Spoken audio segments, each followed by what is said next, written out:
Good morning mga ka-Rick Squad.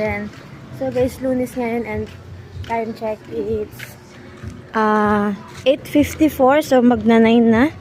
Pupunta tayo ng bayan. Pero bago yan, sa kanto muna. Kasi magbabayad tayo. Let's go. Ano?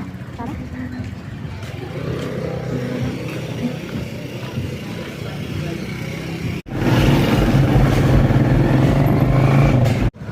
So guys, nandito na tayo sa Novadesic and alam nyo ba guys, pagbaba ko ng, diba, bumaba ako ng gas station.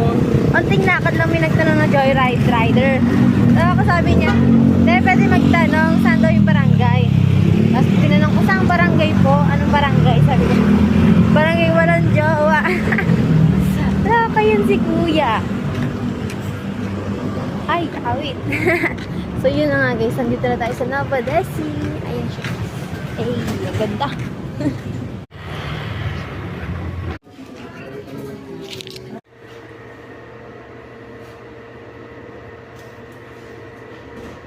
So guys, nakapagbayad na tayo sa Novadesic and pauwi na tayo. So here we are sa gas station and naghihintay ng ibang pasahero. Kasi nakasakay ako ng tricycle na nakapwesto dito din. Wala pa ibang pasahero, ako pala.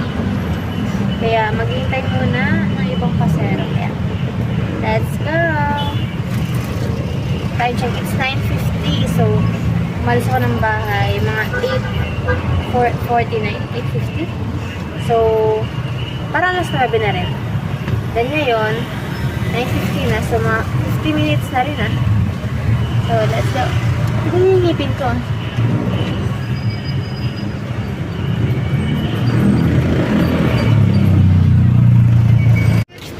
Pabiler. Dito nga, 25. Laman to, di ba? Paano?